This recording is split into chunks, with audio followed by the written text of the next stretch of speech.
Hello everyone. In the last lecture, we have seen we are seeing powers of president. In that list, the next category is discretionary powers. Discretionary powers. The president of India enjoys certain discretionary power. There are certain gray areas where the president may have to use his wisdom and judgment. So, discretionary power means in some areas he can apply power by his own thinking, by his own judgment. Okay. Now where he can use this power? So first, appointment of the prime minister. In a situation where no single party commands the clear support of the majority of the Lok Sabha members and there is a hung parliament. So in case when there is no clear majority, in that case president use his discretionary power to appoint the prime minister. This is because the president cannot appoint the new prime minister on the advice of outgoing prime minister who may have lost the election or the support of house. Second, appointment of prime minister in the case of sudden death of the incumbent. For example, in the assassination as in the case of Mrs. Indira Gandhi, where the ruling legislature party is unable to meet immediately to elect a leader. Third, when the ruling party who has lost majority support in the Lok Sabha or when the vote of no confidence may have been passed against it, recommends to the president to dissolve the Lok Sabha, then it is at the discretion of the president to either dissolve the house or ask another party to prove its majority on the floor of the house. The president can dismiss ministers in the case the council of ministers loses the confidence of house but refuses to resign. So these are the areas of discretionary power. So we have seen that he can appoint a prime minister when there is no single party got the majority. He can appoint the prime minister in case there is a death of the prime minister, like in the case of Mrs. Indira Gandhi, where the ruling party is not able to meet immediate to elect the leader. And third, when the ruling party has lost the majority. Okay, then in that case, president can dissolve the Lok Sabha, and for the timing he can appoint. So then it is at the discretion of the president to either dissolve the house or ask another party. So in that case, what he can do, he can dissolve the Lok Sabha or he can ask another party to prove his majority. And lastly, the president can dismiss ministers. In the case the council of ministers lose the confidence but they refuse to resign. Next is emergency power. An emergency is a sudden or unforeseen situation demanding immediate action. It is a situation in which the head of a state assumes extraordinary power. The president can proclaim a state of emergency in the following cases.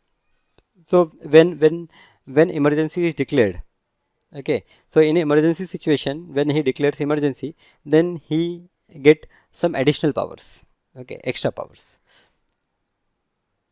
The president can proclaim a state of emergency. Now when he can declare emergency? So in the following cases, first, national or general emergency. Suppose there is some general or national emergency, there is a danger of foreign aggregation or danger to the peace and security of the country because of civil war, insurgency or any other such causes. Civil war means inside there is some inside disturbance and there is warlike situation, then in that case president can declare emergency. Second, breakdown of constitutional machinery.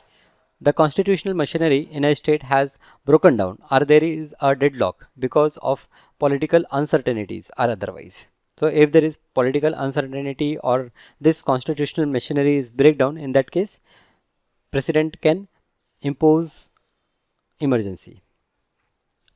Next, financial emergency. A setback to the financial stability or credit feasibility of the country is likely to occur or has occurred. So if there is some financial crisis occurred, then in that case national emergency can be declared.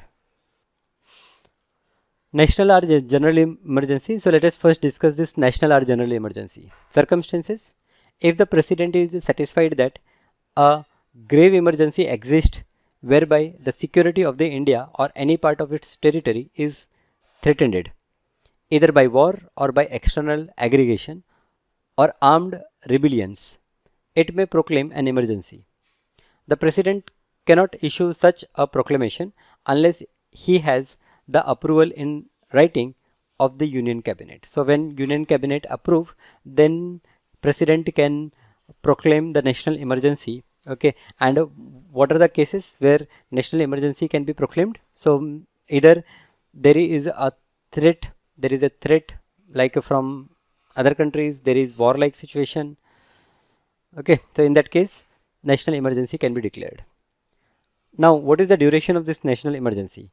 So, every proclamation of emergency must be approved by both the houses of the parliament within 1 month by a special majority. So, when you proclaimed a national emergency, then this national emergency must be passed from both the houses with a special majority.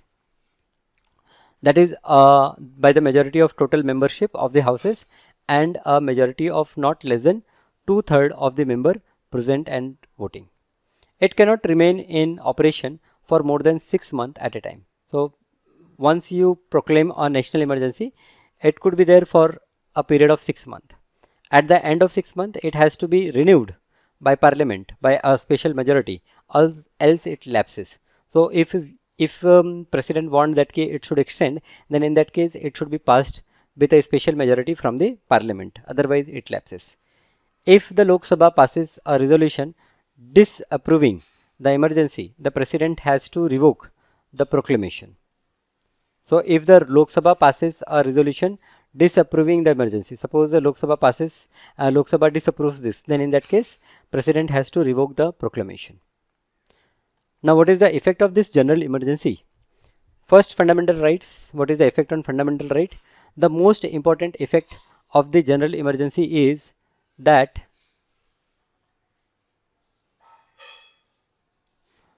the exercise of fundamental right is partially or wholly suspended. So your fundamental rights, it is partially or wholly it suspend. Even the right to move Supreme Court or a state high court for the enforcement of rights. So even you cannot go to Supreme Court or state to enforce the rights. Okay, your rights are suspended. Except Article 20 and 21 remains suspended.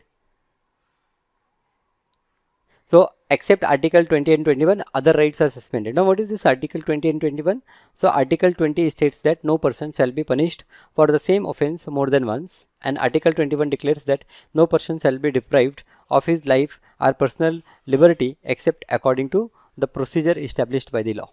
So except these two articles, rest all are suspended. Rest all fundamental rights are suspended. Second, center-state relationship. The country has to forgo its federal spirit. It, as the state, are obliged to carry out the instructions of the center. The Union Parliament acquires the power to give directions to the state on any matter, so that the state government will be under the complete control of Union Executive and will function as under the unitary system with local subdivisions. So center-state relation. Now we know that we have a federal system. In which center and state, they have given different powers. But in case of national emergency, okay, state government has to work with the supervision of Union Parliament, with central government, we can say. Third, finance. The center is empowered to suspend the financial provisions of the Constitution. Matters such as distribution of revenues between the center and states and the salaries of MPs may be altered. Union and state legislature. During the emergency, the term of Lok Sabha may be extended for a period of 1 year at a time. The same rule may be applied to the legislative assembly of or any state. So during emergency, the term of Lok Sabha may be extended for a period of 1 year. So in case there is election time, so it will be postponed, and their period is extended by 1 year. The same is for the state assembly also. Example, national emergency was declared for the first time on October 26, 1962 due to the threat caused by Chinese aggregation on our northeast border. The president revoked the proclamation on January 10, 1968. The second national emergency was proclaimed on December 3, 1971 when Pakistan launched an attack on India. Breakdown of constitutional machinery. Okay, so this is our first case where we seen that emergency can be declared. Okay, emergency power.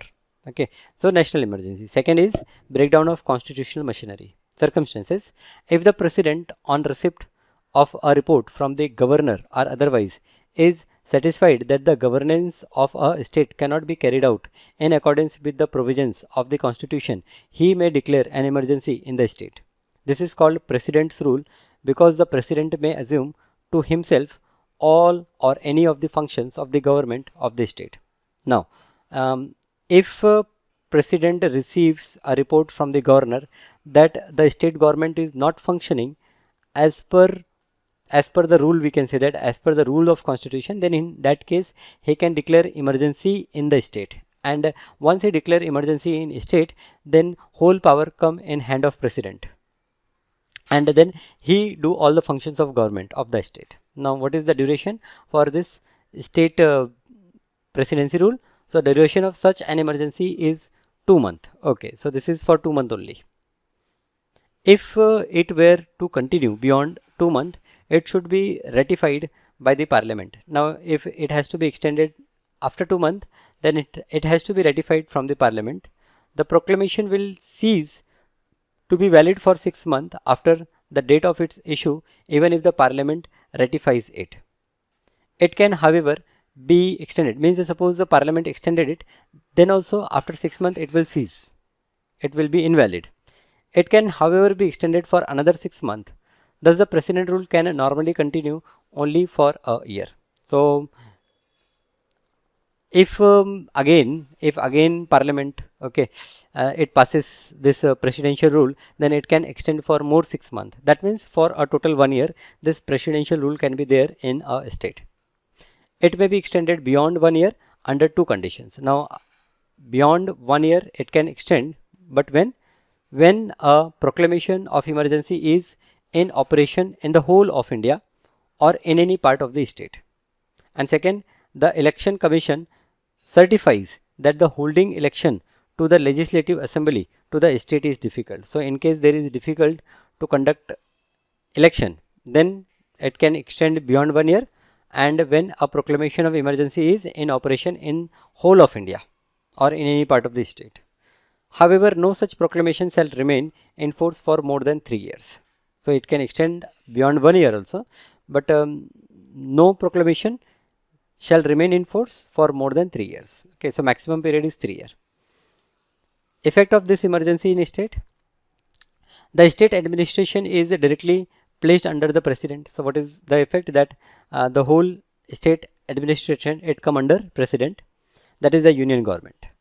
The governor of the concerned state act in accordance with the instructions that are issued by the union government from time to time. Now the governor of the state, he now functions according to the instructions he received from the union government. Second, the president may dissolve the Vidhan Sabha of the state and dismiss the council of ministers, or keep the assembly and the council of ministers in a suspended animation. So president can dissolve this Vidhan Sabha, or he can suspend this Vidhan Sabha. In both the cases, the union parliament can pass law even on all the subject of the state list for that particular state. Even the annual budget of that state is presented to and passed by the parliament. So now in this case, all the functions are done by parliament on the behalf of state, right? All the functions which state legislative assembly is doing now is done by union parliament. When the Lok Sabha is not in session, the president may authorize expenditure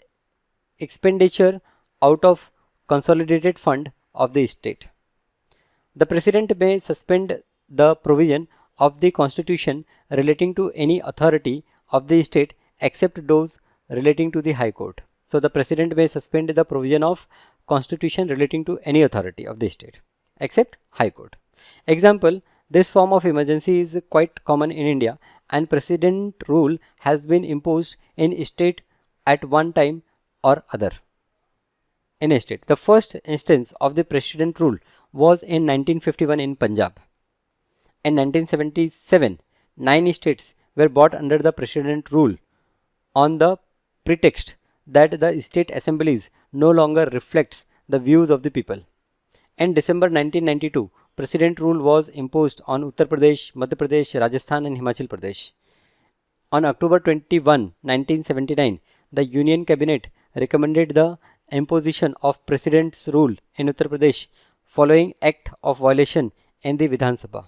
The President felt that act of violation did not imply breakdown of the constitutional machinery, so he returned the recommendation for proclamation of President's rule for reconsideration in February. So these are the periods in which we see that President has imposed emergency, right? In February 2014, President rule was imposed in Delhi on the advice of Union Cabinet after the resignation of Arvind Kejriwal, Chief Minister of Delhi, along with his Council of Ministers was accepted by the President.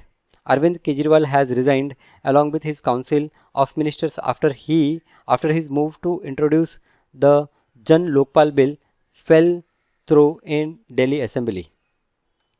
So he resigned, Kejriwal resigned in 2014 and therefore president rule was imposed in Delhi.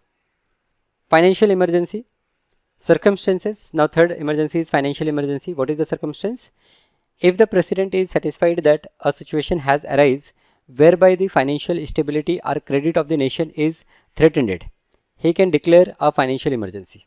Now duration, such a proclamation has to be laid before both houses of parliament and is valid for 2 months unless it is approved by resolution of both the houses of parliament. If the Lok Sabha is dissolved when such a proclamation is made and a resolution supporting it is passed by the Rajya Sabha, the proclamation will cease to exist at the expiry of 30 days from the date of which the Lok Sabha first sits after its reconstitution. Okay, so what is the duration? Such a proclamation has to laid before both the houses of parliament and is valid for 2 months unless it is approved by resolution by both the houses. So if it is not resolved by both the houses, then it is valid for 2 months only. If the Lok Sabha is dissolved when such a proclamation is made and a resolution supporting it is passed by Rajya Sabha, the proclamation will cease to exist at the expiry of 30 days from the date of which the Lok Sabha first sits after its reconstitution. Suppose Lok Sabha was dissolved and there was only Rajya Sabha when this proclamation happened. Then in that case, Rajya Sabha can pass this proclamation, and once this Lok Sabha again reconstitutes, then after 30 days of reconstitution of Lok Sabha, this proclamation will cease. That means it will not valid. Effect of financial emergency, the president may appoint a finance commission to suggest methods to get out of the financial crisis. Now this financial emergency is generally imposed when there is some financial crisis.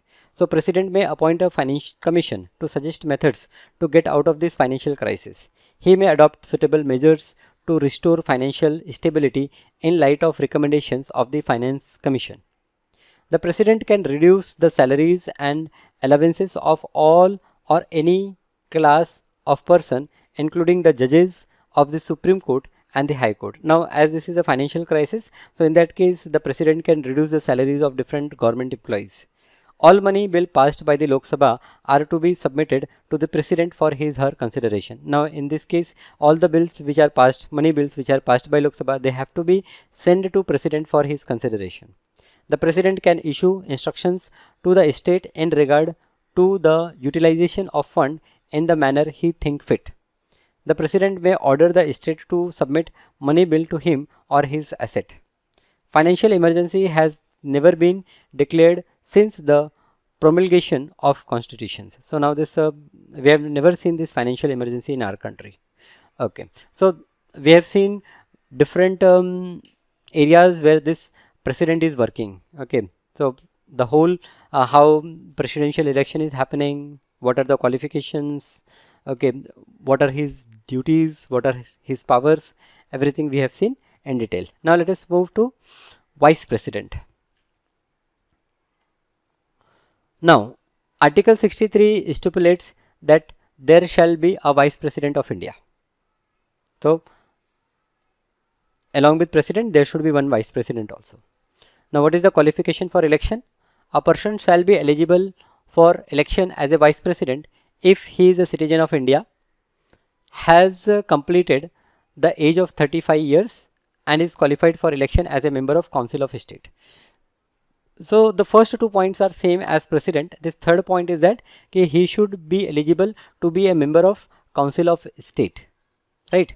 Second, a person shall not be eligible for election as a vice president if he hold any office of profit under the government of India or the government of any state or under any local or other authorities subjected to control of any of the said government. So if he is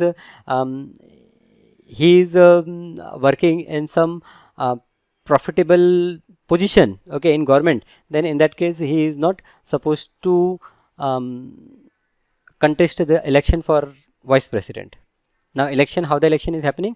An electoral college consisting of members of both the houses of parliament elect the vice president. So here both the houses of parliament, the members of both the houses of parliament, they elect vice president.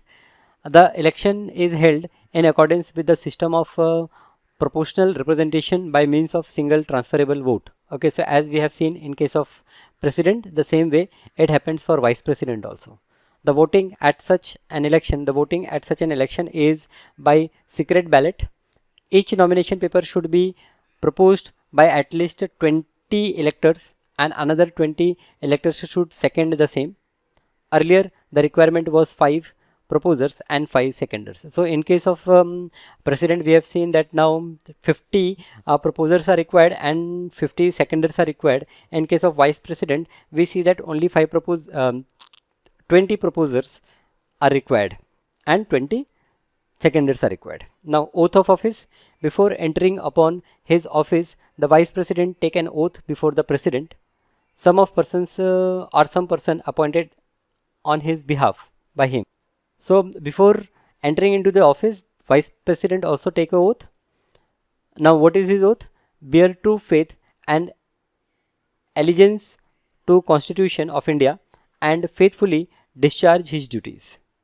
Term of office. The vice president shall hold office for a term of 5 years from the date of which he enters upon his office. He may by writing addressed to the president resigns his office. Such resignation will be communicated by the president to the speaker of Lok Sabha. So in case of president, we have seen that he give his resignation to vice president, and if vice president want to resign, then he give his resignation to president, and this resignation was communicated to the speaker of Lok Sabha. He may, for the violation of constitution, be removed from the office by the process of impeachment. So he can be removed from his position also. The process is impeachment, what we have seen in the case of president. He shall continue to hold office notwithstanding the expiry of his term until his successor enters upon his office. So till a new vice president resumes the position, till that time the person can work as a vice president. Okay, now power and functions. So chairman of Rajya Sabha, vice president is chairman of Rajya Sabha. The vice president of Indian Union act as the ex officio chairman of Rajya Sabha. In this capacity, he regulates debates and proceedings of the House and decides the order of speeches. He decides the admissibility of a resolution or the questions. He may suspend or adjourn the businesses of the House in case of grave disorders. He issues directions to the chairman or various committees in all matter relating to the working. The vice president get no salary. As the vice president, whatever is paid to him is only in the capacity of the chairman of Rajya Sabha. So Vice President is a chairman of Rajya Sabha, and the salary which he get that salary because he is a chairman of Rajya Sabha and not for Vice President. In his absence, the deputy chairman, who is elected by the members of Rajya Sabha, heads the Rajya Sabha.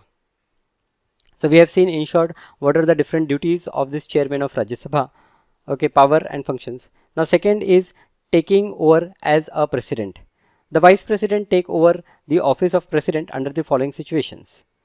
Death of the president, suppose there is a death of president, then in that case vice president become a president. Second, resignation of the president, and third, removal of the president, or when the president is unable to discharge his function owing to absence or illness or any other cause. So in all such situations, vice president act as a president. In the event of president's death, resignation or removal of the vice president act as president and enters upon his office until a new president is elected. In the event of president's death, resignation or removal, the vice president act as a president and enters upon his office until the new president is elected. This is unlike the vice president of USA who becomes the president for the remaining term of the office. Okay, so here if there is a death of president, then for the time being vice president will work as a president, but there is election for president. Okay, but in USA what happens, suppose president he expires, then vice president will become president for remaining period we say. Okay, so this is all about president and vice president. Now in short, summary is given here. You can go for the summary from your textbook, and yes, different question and answers. Okay, thank you.